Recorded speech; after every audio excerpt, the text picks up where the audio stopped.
some mistakes, that'll be fine. The first item is a call to order. It's now 9:19 or so. I'd like to call the Surgeon Water Board, New Orleans, March 15th meeting to order. Special Counsel, please call the roll. Mayor Contrell, Councilmember King, Director Barnes. Here. Director Duplessis, Director Markowitz, Director Guzman, Director Pacho. Here. Director Sloss, Here. Director Howard. Here. Director Scholas, Here. Director Taylor. We do not have a quorum, but we can start. We got a lot. What do we need, 5, huh? We need 6. Ah, We need Well- 6. But we could start with the Executive Director's report because it's not an action item. Executive Director. All right, well, good morning, everybody. Just wait a minute for executive report. We have a fairly brief report for you this morning, in part because we're trying to keep this meeting a little bit shorter because many of us have to appear in front of Public Works Committee today at 11 o'clock. So we're hoping to get that done on time so none of us leave earlier than we have to. So on the agenda for my presentation today, we're going to give you a couple briefings on EPA-related rulings that were recent. You want to reflect the record real quick? Yes, I'd like the record to reflect that Councilmember King is present. Thank you, and we do have a quorum. Thank you. Wonderful. Good morning, Councilman. We're going to give you a quick update on the smart meters program status and talk a little bit about customer experience updates. Give you an update on the power complex, touch on financial stability in terms of funding potentials, and then quick stakeholder engagements. So the first slide, two things I need to give you an update on relative to the lead and copper rule. As you all know, we are regulated by EPA. That responsibility trickles down to LDH as a state entity that regulates us. And there's two things that are very pertinent and will impact the way we do things. The first one is a new regulation relative to the lead service line replacement program for the city. As many of you, lead was allowed to be used as a material to service properties, to carry water from the main to the property. So lead does not exist anywhere in the system except when you get to the service line, smaller size, 2 inches or smaller, that is for a long time was made out of lead. So the ruling now is obligates all utilities that serve any population, 3,000 people or more, to create an inventory of where the lead lines are, where they exist. So that ruling came last year, and we have a deadline of October of 2024 to produce an inventory for all the lead lines in the city. We have started that process. I think we've shared that with you earlier. We have a partnership with Blue Conduit with an actual grant that came through Google to allow us to do that exercise. So we're using machine learning to produce that inventory with some validation and verification with the on-site excavation to just cement or validate the actual modeling that they're creating for us. That's due sometime mid-year this year. The one nuance about this program and the requirement is anything that you cannot validate as 100% certain not lead will be considered lead, obviously to protect our consumers. Do we have any guesstimate of the scale of the issue? It's thousands and thousands of them. Are they So consolidated in the same neighborhoods, or does this just depend on the older the city, the older part of the city, the more likely to have it. It was allowed by the EPA. It was prohibited in '86. So any time before that, although it became less and less prevalent, it was used up to that. The first rule pertaining to lead and lead levels and measuring lead level was in 1991. So part of the requirement, good morning, Mayor. Part of the requirement under that regulation also is to establish a replacement plan for our lead lines. So once we establish the inventory, we also have to produce a plan of what we need to do to replace those lead lines. Another very, I would say, a very challenging requirement is that if you are to use any federal dollars that were made available, part of the IHA funding, is that you must replace the entire line from the main to the house. There's no partial replacement because partial replacement does not produce the final desired outcome, which is no lead service line in serving a property. So we're working through the challenges associated with that, crossing a property line, private property lines, and what have you. But it's progressing nicely. We're confident we're going to deliver the program on time. But the challenge remains in terms of the years it will take to actually fully implement the total replacement. That's a challenge that's being experienced by all cities. If you have 70,000, for example, I know cities have 70,000 or 75,000. If you replace 1,000 a year, that's 75 years worth of work. So obviously, the EPA's desire is to push that harder, and they may have a much stricter deadline that's going to obviously overwhelm utilities and cities, but it's coming, and we're trying to stay ahead of it the best we can.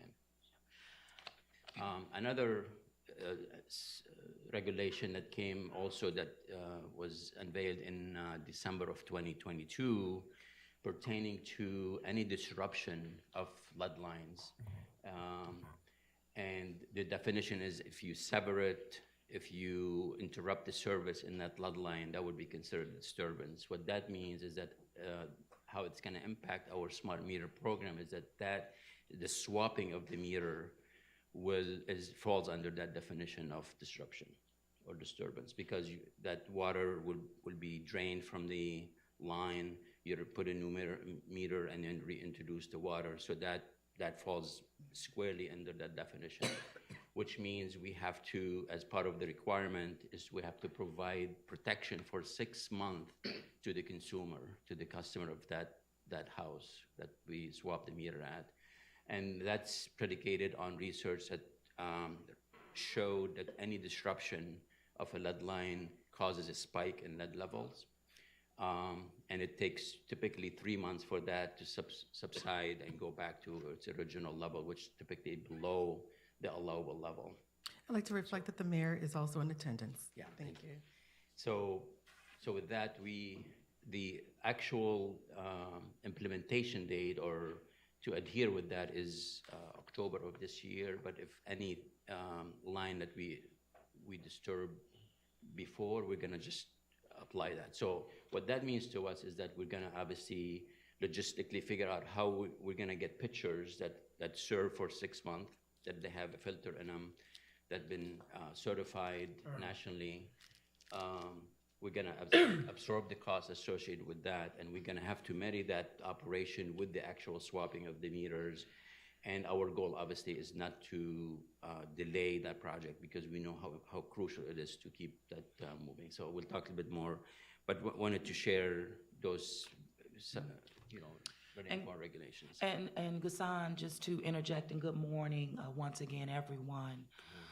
The EPA, these new regulations are something that is very challenging to municipalities across the U.S. Sitting with mayors just over a week or so ago with the U.S. Conference of Mayors, this is something that we are talking about and we are elevating. However, New Orleans is in a unique position because we have started this work. We're further ahead in many instances relative to the infrastructure improvements that we have underway.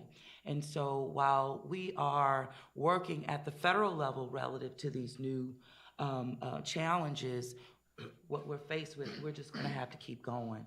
It seems like the anticipated adjustments in cost for the smart meter, and you can correct me if I'm wrong, but it's coming in at around $4 million. That could also be increased. As you do the work, you find out a little bit more, but it will have an impact on the bottom line of the project.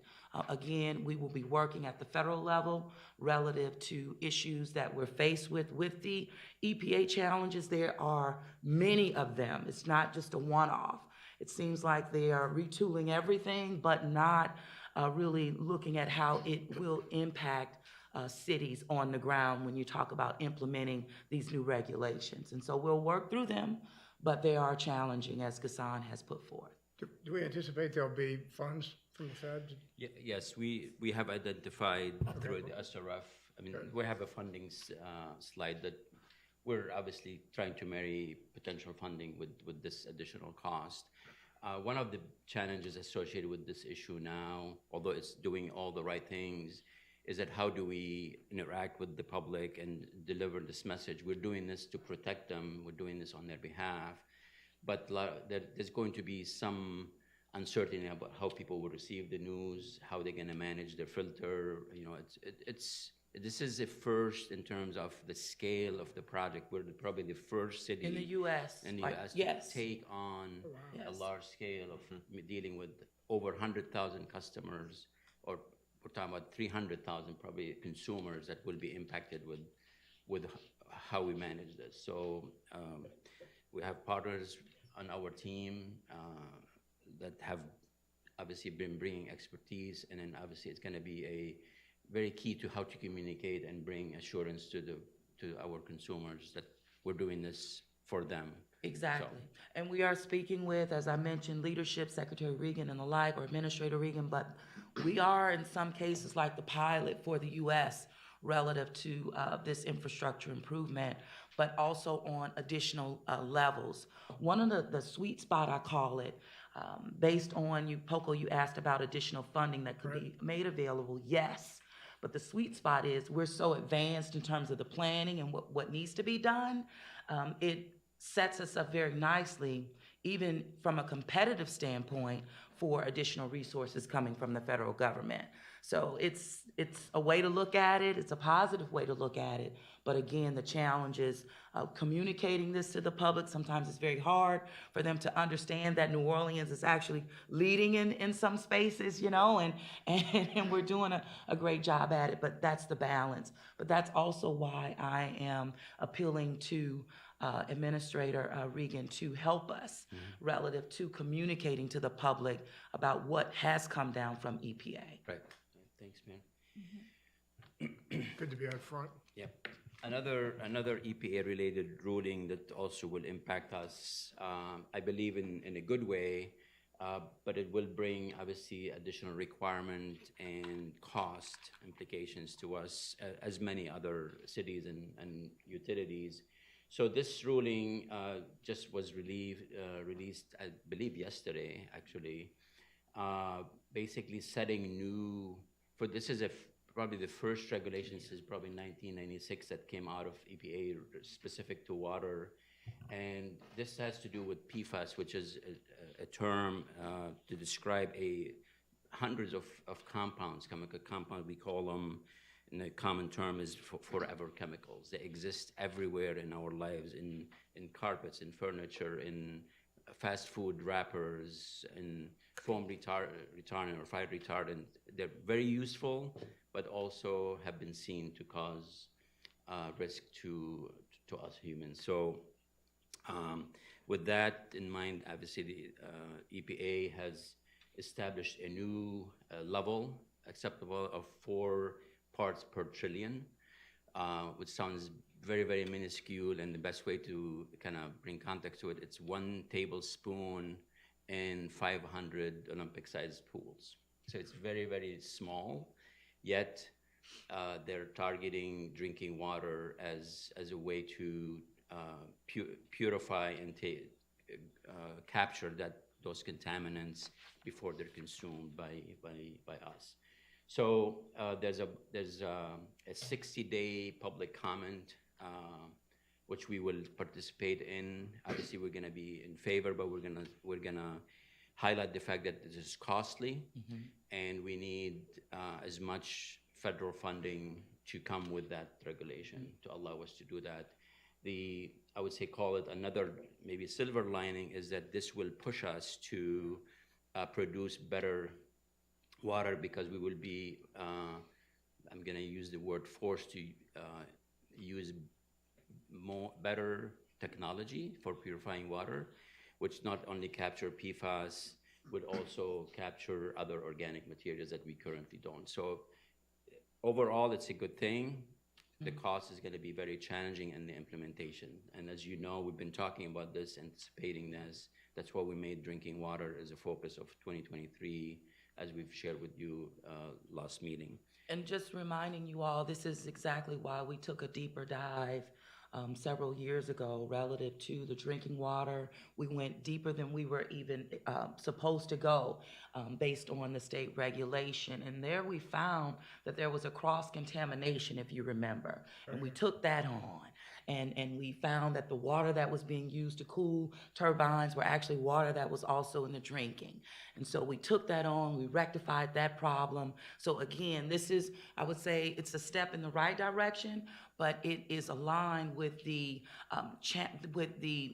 investments that we've already made relative to cross-contamination. So we're moving in the right direction. Absolutely, absolutely. A couple key and positive things: that previous testing that we've done while using maybe different standard testing at the time was acceptable, produced lesser numbers than what was projected to be the acceptable level. Part of the requirement, this requirement is allowing us to participate with the new testing using higher quality testing procedure that will have a better or higher detection levels. So it would be obviously acceptable by the EPA. We have started that testing this month, even though the obligation or requirement didn't start till May. So again, ahead of the curve a little bit, trying to get a handle on where we are to support what new technology we may need to, again, satisfy the imminent requirement.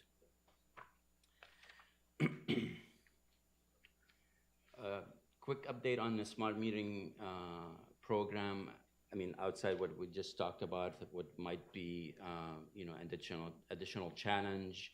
We're trying our best to stay on track, and we are so far. The team is doing an awesome job maintaining milestones, obviously siting of towers that will help us communicate with the meters and deliver the accurate numbers is on its way.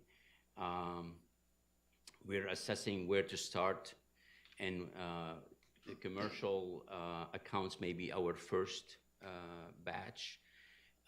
One of the main reasons that they're fewer, but they would produce better results. It take time to replace a larger meter, but a commercial account is very heavy on actual consumption. If you take the ready-to-serve number versus the consumption outweighs that smaller number of ready-to-serve versus a commercial, which is typically 50-50. So the impact of having a truer number, reflecting consumption, and more timely will help us tremendously in terms of revenue and better customer service, because we'll be timely and accurate. So I know you said commercial, Ghassan. Is there going to be a geographic layout for this commercial rollout? That's Absolutely. Going to be first? And how is that going to be determined? I don't know if I have the answer to that, what metrics that we're using, but it will be more engineering based than anything else. So we're going to look at if there's an area that has a problem, where we're challenged with accounts or what have you. That could be one of the drivers. But we will have a map with the exact routes and exact commercial that we're going to be using, and we'll be sharing that with you once that's firmed up. And I want to underscore something we talked about in committee before, that I want a proactive and direct communication campaign, not just to our colleagues on the city council or our state elected officials, but also to our customers, because again, this is something that's addressing an immediate and necessary customer concern. I've seen on social media some complaints about this as recently as last week, saying, what are we doing about this? And I was like, oh my gosh, we're doing a lot of things about this particular thing, and I'm not sure people are aware. Yeah, we do have, I mean, we couldn't agree more. We have a strategic plan for communicating specific to this project. The balance is, and obviously the experts tell us, you don't get out too early because the delivery is not right there. So it's a balance, but it's imminent. The story and the communication is imminent to go out and start sharing the good news. Because on Cogsdale integration, have we gotten our hands on the underlying communication problems we've had with the Cogsdale system? Before we integrate something with it? Yeah, I mean, we're confident that what Cogsdale is supposed to do will be done. I mean, I've said this before and say it again. You know, the software and the pro and stuff is average. Okay, it's not the best product out there, and we've invested a lot of money and a lot of time in it to make it work. So we're gonna make it work. I mean, short of scrapping it and start over at a time where we're investing in the smart meter, it's just not right at this point. So we're confident it's going to deliver what we need it to deliver. We're departing from some features that it does, such as the portal and the consumer interaction will be taken elsewhere, where we think it's a better place, better technology. But it will serve its purpose in terms of, the smart meter would be the collection part. The Cogsdale is the billing process itself, and then you have the printing and the delivery, which is like in the third phase of that whole process. And meter to Cogsdale to bill, there's no human intervention. It should be minimal. I mean, By the billing, I have to take that back. Review, Bob, but there's nobody's gonna be rekeying anything. It's going from the meter that is software correct. directly to Cogsdale. That is 100% correct. That's what we're working on, the integration, so it's seamless and it's problem-free. Absolutely, but that's a great question, and we're focusing on that. Anything else? In terms of meter reading, as you know, we've initiated a new approach back in November, so now we have 4 months worth of data. Our goal is obviously to read 100% of the meters that we have. We've achieved 95% so far. We still have some issues here and there. I don't think that's a concern. I mean, that 95 exceeds any average that we had in the past with the traditional method that we tried to make work but didn't. So that's obviously key because it's going to produce more firm reads on regular basis, allowing us to depart from the current calculation of our estimates to something more concrete, because now we will have a 3 progressively better numbers to use from 2, 3, 4 reads, and at one point our CFO and others will support a new method to move forward until the smart meter is fully implemented. Are we adjusting, when we have the actual reads, one of the things that get calls about is the actual read is followed through to low-bar estimates. Then your actual read is really more than 1 month read. Is there any kind of adjustment for that? Well, our goal is It's overestimated. I mean, the actual far exceeds what it would have been for that month had you not had the estimates before it.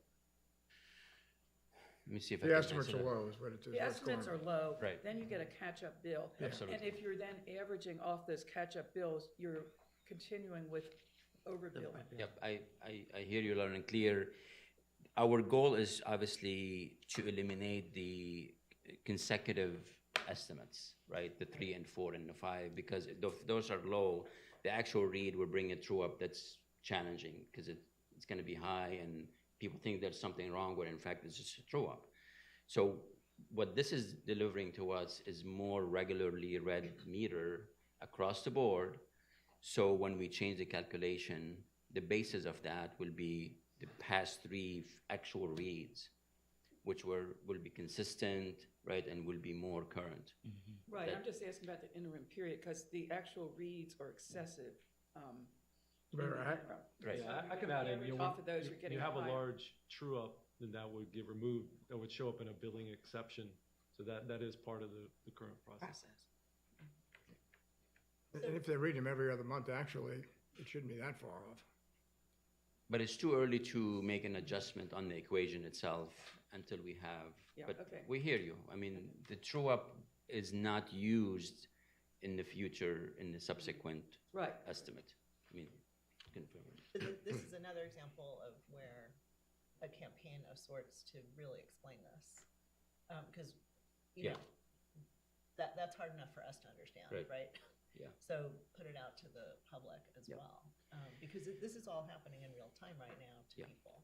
So you will see in a minute part of a new campaign to talk about, you know, these improvements, you know, slowly but surely, and we will go wherever. I mean, we're making an attempt to touch as many customers as we can. Right.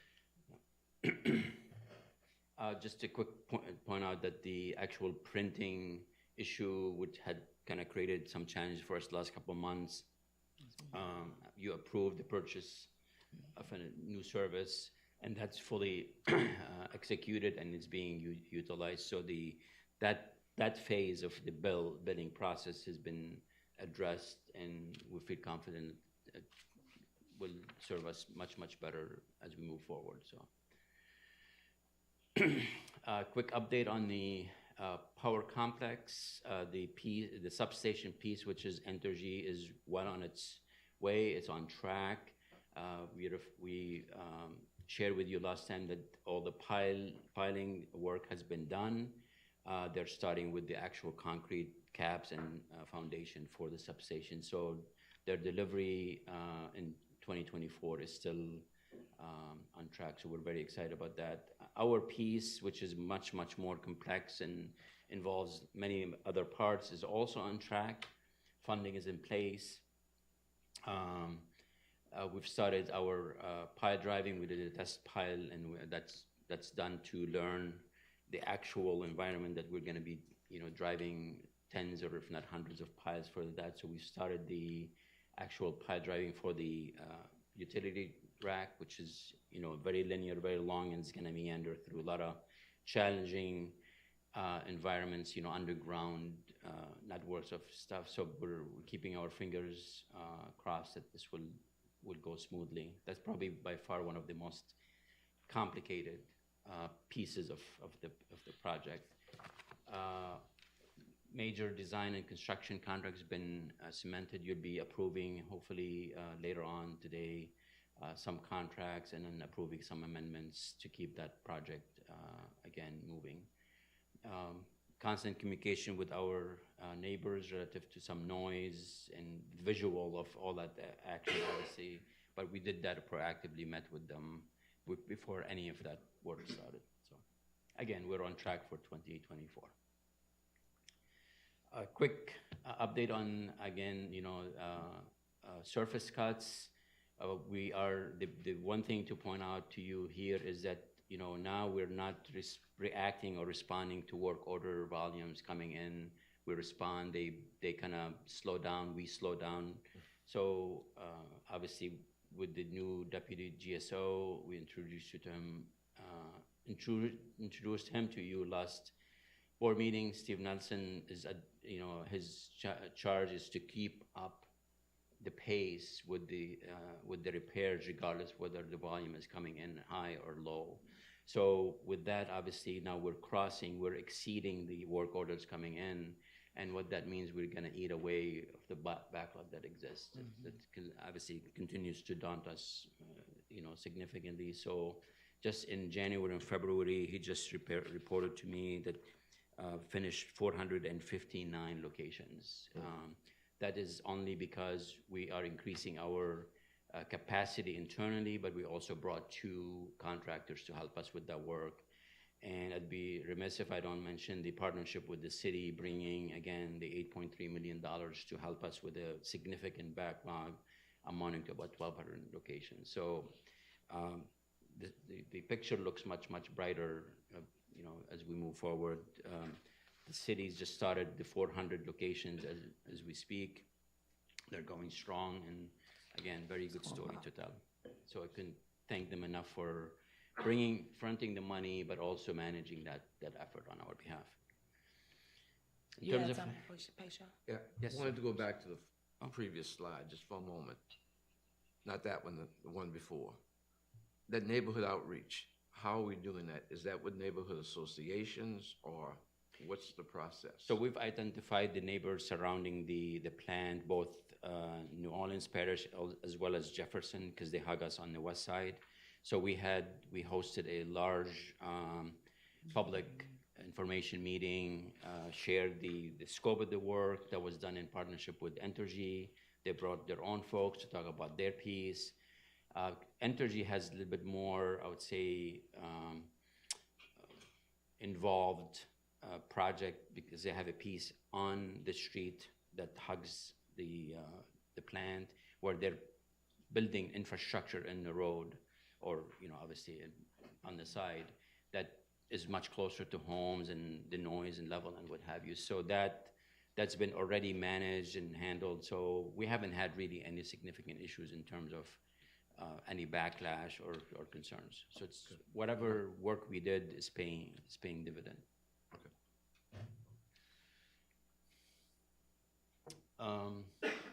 In terms of financial stability, we've been interacting and talking to you, and you made it clear, make it a priority, collect the money that's owed to us. Just wanted to clean up the numbers, because when you look at what is owed to us, there's always a good debt and bad debt. The good debt is anywhere between the 0 and 60 days. That's money that is billed and paid. So it's, ongoing. So that never really should count as, put in the context of delinquent or challenging debt.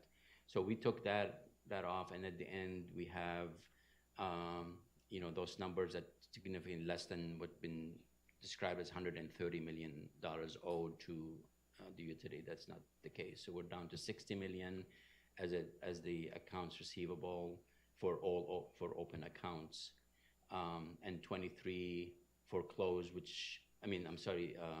31 million which is what I would describe the doubtful and the bad debt. And we turn that over to collection agency?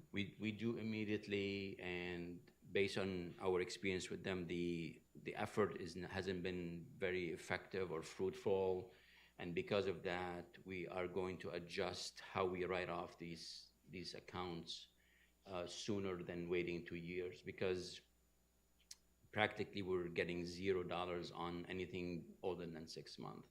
So why we're carrying that large number on our books doesn't make sense anymore. It kind of sends a bad picture.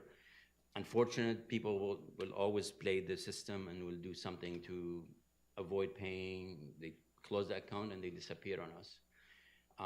It happens across, we're not unique, but maybe the size is unique to us. So anyways, that's a new strategy that Gray is going to start implementing as we move forward.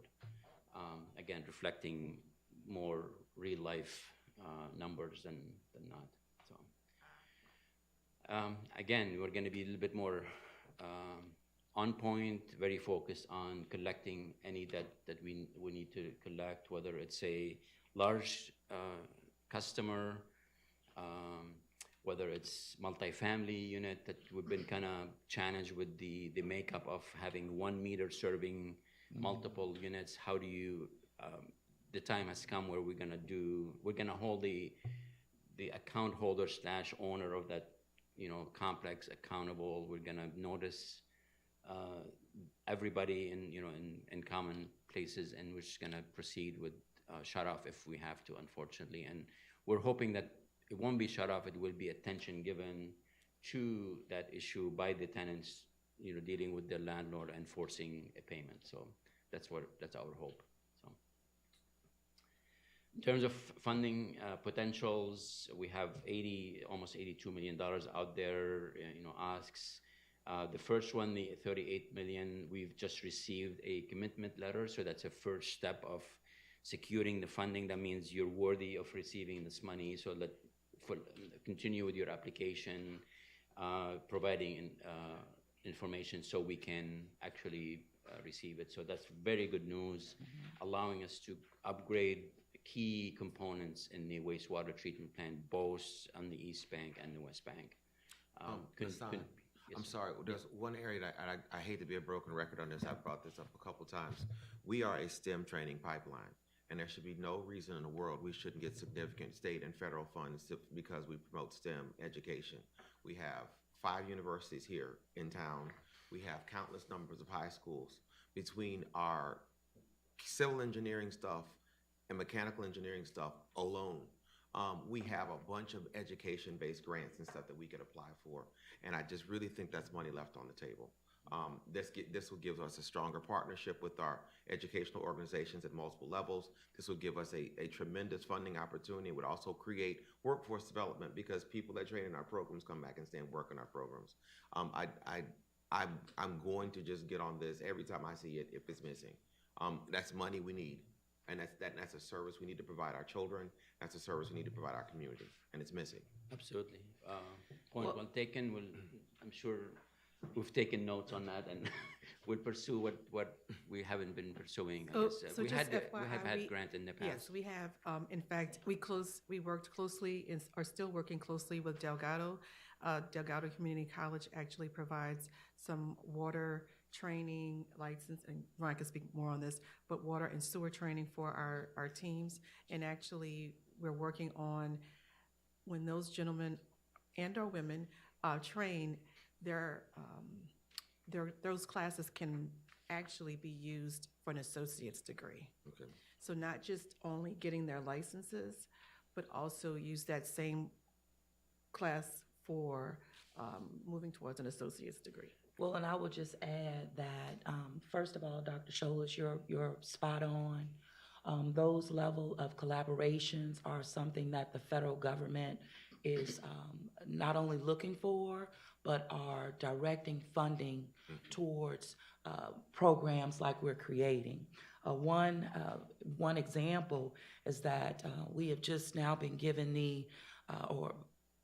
we have been allowed to submit. So you go through the first step, and then now we've been allowed to submit our application even relative to grid replacement, one example. But that's in partnership with the Department of Energy, of course, with DPW, with Sewage and Water, just a collective of partners, but with our HBCU community embedded in that. They're looking for HBCU participation as well, but of course, the strength of our 8 colleges and universities in our city. So you're spot on, but we'll see that reflected in many different competitive applications that we do submit to the federal government, but we're in a prime just position to maximize and leverage that federal dollar at every single level, from this agency, from DPW. I mean, we're just in a good spot.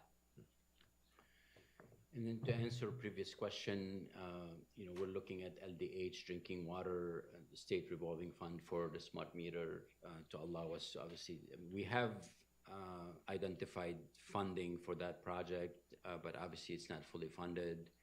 And I've said this before, if we have to wait till it is fully funded, we'd never start the program. So we're committed, obviously, and we know that the money will come. I mean, it has to for such a critical project.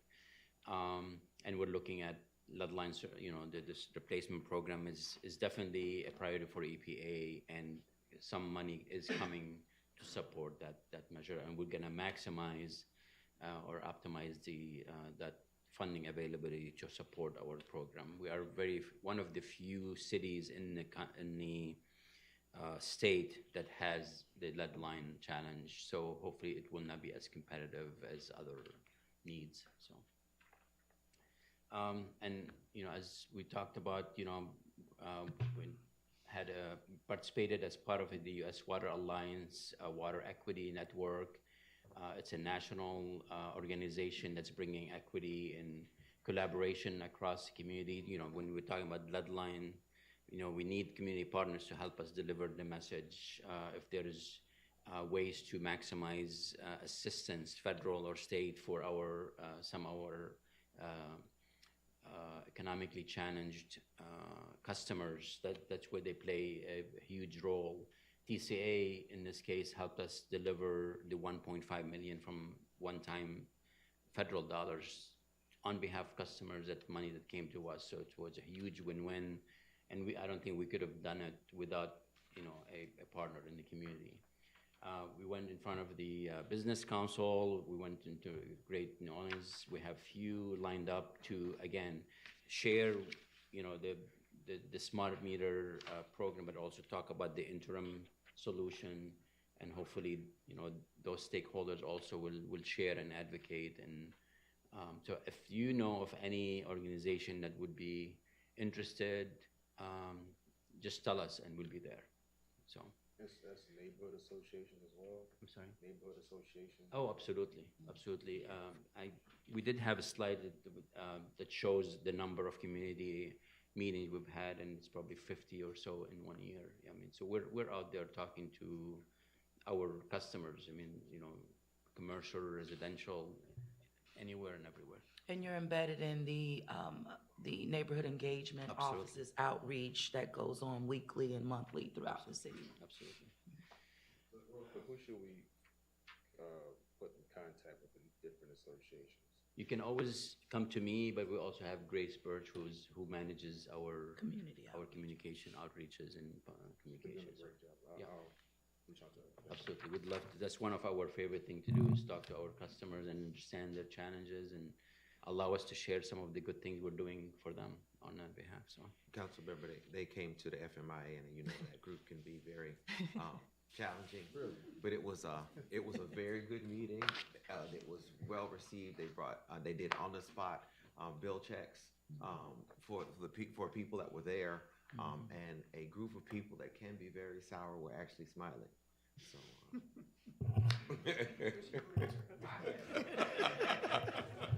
Those are my Who's neighbors, smiling? not those. FYI, Dave Callahan noted that we have 23 scheduled employees who will be attending and taking water purification licensing training with Delgado. That starts this week. Cool. yeah, pointed potential workforce is huge for us, because it's, you know, they start ahead rather than, you know, ground zero. So, And so we'll thank you, need Madam Mayor. we'll need the approval of minutes, Mayor. Okay. Poco, you turning it back over? You gonna keep going? We have minutes, right? I'll go. Go ahead. We want a motion to approve the minutes, is that right? Mm-hmm. So moved. Second? Yeah, really turn it over to me. All in favor? Say aye. Any opposed? Nobody said yes, no, nobody said no. Was it approved? Yes. All right, thanks. And so now we have our committee reports, and the first committee report is from Director Sloss, Finance Committee.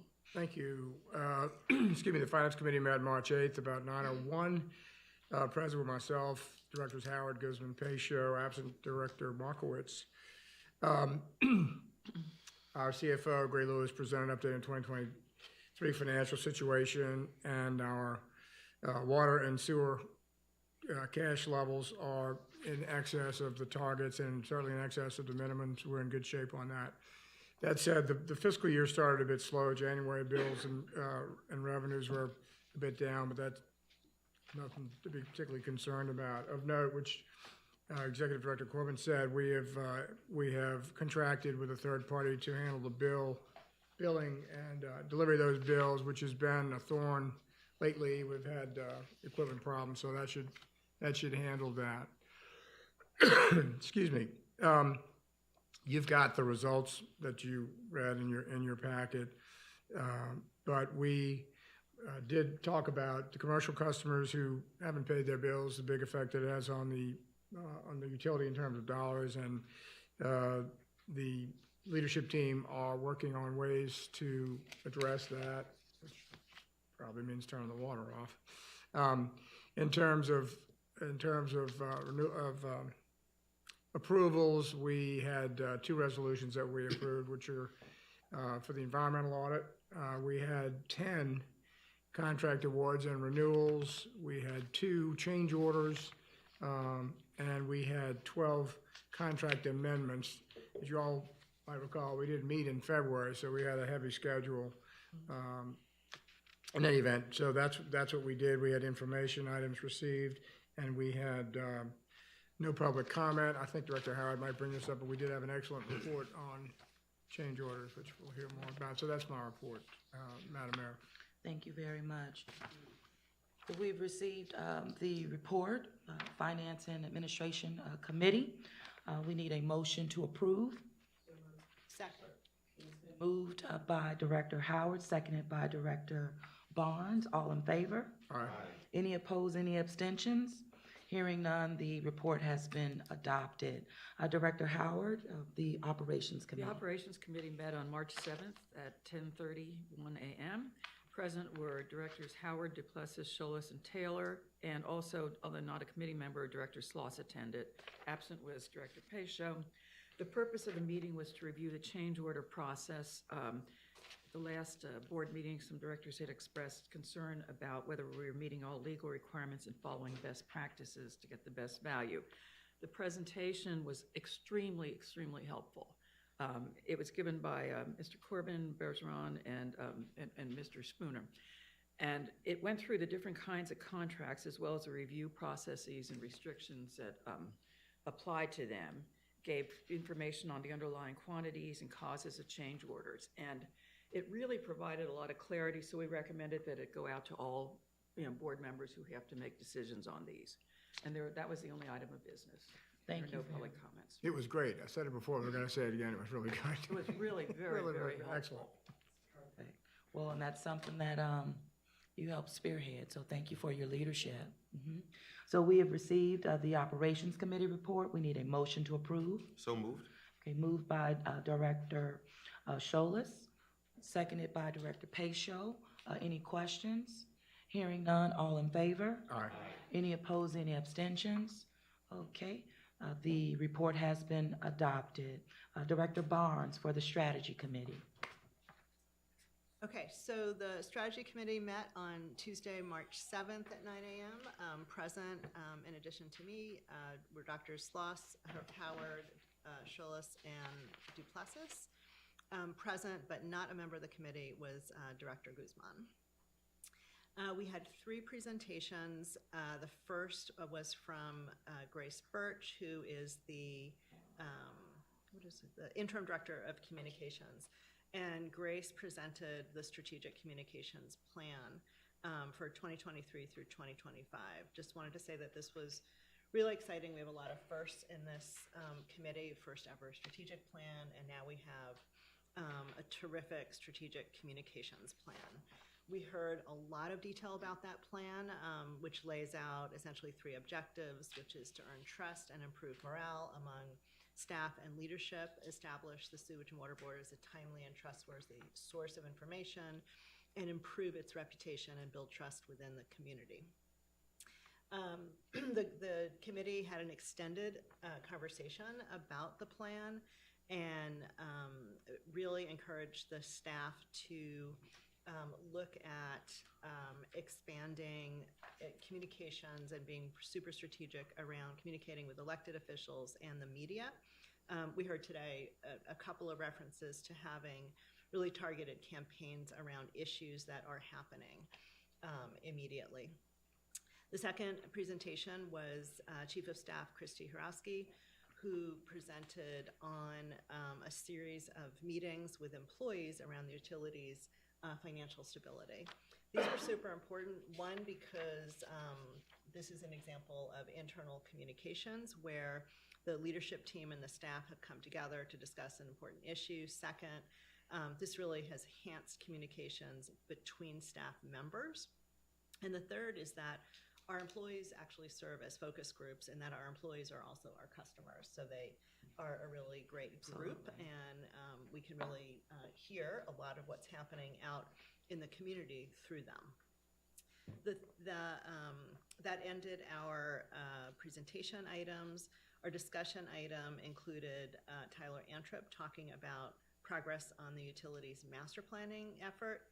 And we learned that the first priority for the master planning effort will be the water purification master plan. Again, we heard a little bit today about the urgency of that, given new federal regulations. There will be master plans associated with water distribution, sewer, wastewater treatment, and drainage and stormwater, obviously in addition to the water purification plans. And the undertaking of those plans are prioritized based on urgency around regulations and such, but also around funding and capacity to make them happen. There being no further business, the meeting adjourned at 10:05. Thank you very much. Mayor, Yes, ma'am. Sorry, we had two Ops Committee set of minutes. The one in January I already gave the report on, but the minutes, I think, are in the packet and probably need. To adopt Adopt, the second one. Okay, thank you very much for That's- point of information. We will do that, but prior to, we'll finish with the report that's, Oh, sorry, I didn't. no, because we'll finish with back this to order of January. business and then I'll go. Yeah, no, I thought we had already had it. Oh, no problem, no problem at all. So we no problem. So we do have, we've just received the Strategy Committee's report from Director Barnes. I need a motion to approve. Second. Okay, moved by Councilman King, seconded by Director Sloss. Any questions? Hearing none, all in favor? Aye. Any opposed, any abstentions? So we have officially adopted the Strategy Committee's report.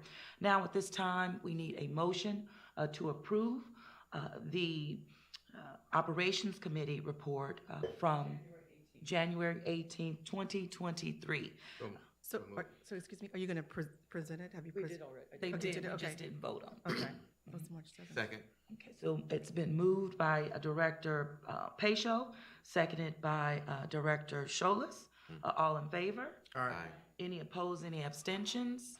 Hearing none, the January report of operations has been adopted. Ms. Yolanda. And now we have our action items. We have two action items. There was- Director I'm sorry, Pacho. Director Pacho, Pension Committee. Sorry, Mr. Pacho. The Pension Committee met on Wednesday, March 8th. The We're meeting trying to move convened it. at approximately 10:51. Members present, Director Pacho, Guzman, Scholas, and Taylor. Committee members, John C. Davis and Magboul. There were several presentation items by Marquette and Associates, one of which was the update on the executive summary of January 2023, market performance, and the 2023 Outlook report.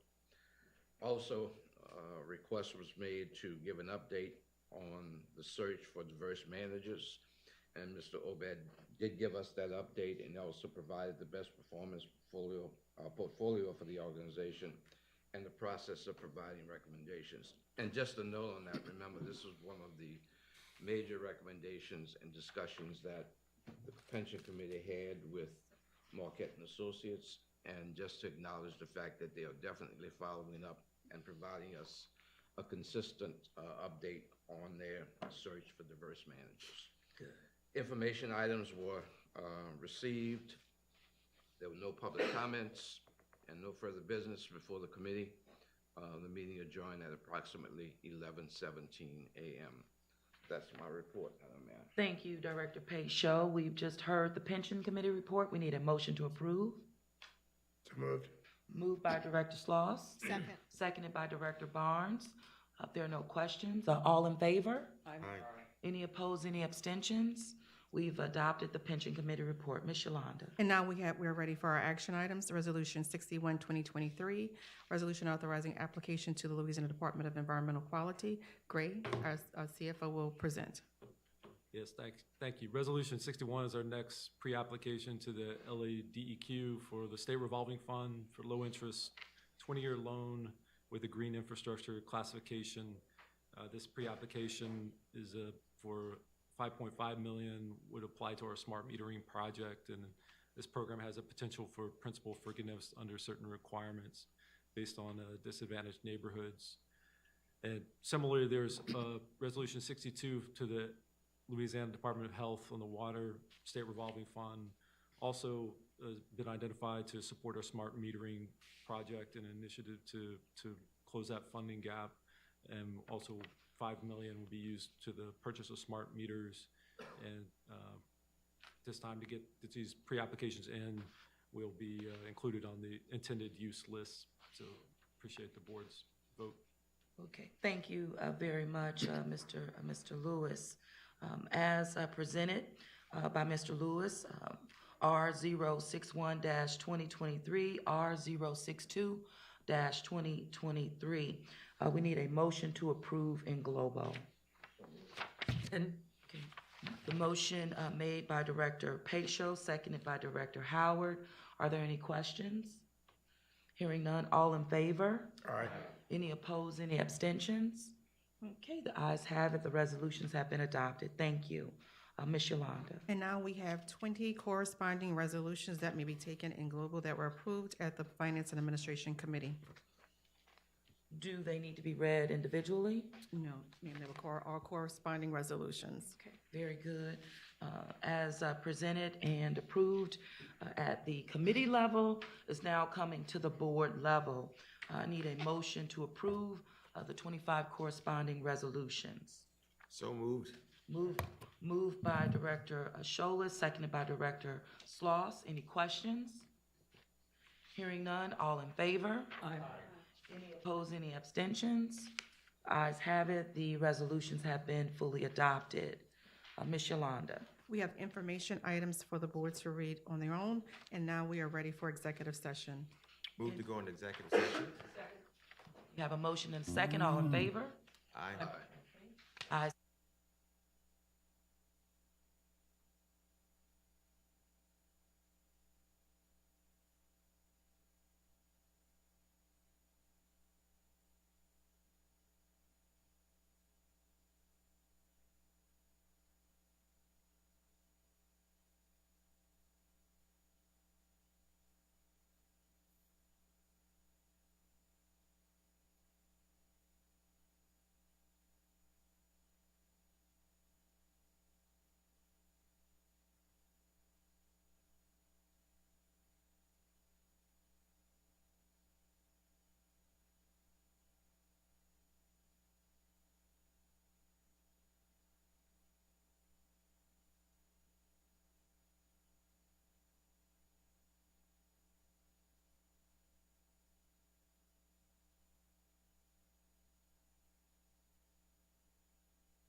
Beat 25 of those resolutions.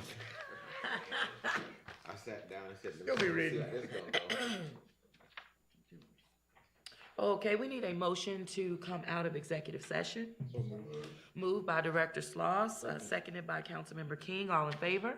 Aye. All right, ayes have it. We are now out of executive session.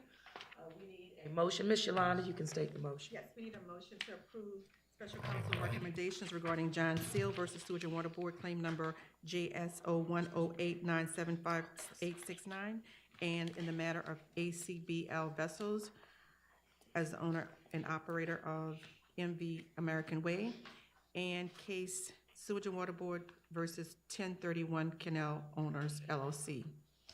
Thank you. So moved. Okay, we have a motion, Director Barnes, seconded by Director Howard. Are there any questions? Hearing none, all in favor? Aye. Any opposed, any abstentions? Okay, the ayes have it, and the matters have been fully adopted by the board. Ms. Yolanda. We have no public comment, Mayor, and we are now ready for adjournment. I have one quick Oh, sorry. comment. I just want to, first thing, Ms. Birch, Mr. Nelson, they've been doing a great job, and Mr. Spoon as well, Mr. Gonzalez, we responded to constituent concerns. I've noticed an uptick in those responses, so thank you for that. And secondly, I've been talking to Entergy about disconnecting power to illegal short-term rentals. So at today's meeting, I'm going to also make that suggestion that we all get together, Entergy, my staff, and Sewage and Water Board, Sewage and Water Board can help with disconnecting the water to the illegal short-term rentals that we have in District C and throughout the city. It's a great idea. All right, that's all I had. All right, thank you very much. We need a motion to adjourn. So moved. All right, all in favor? Aye. All right, meeting adjourned. Thank you all very much.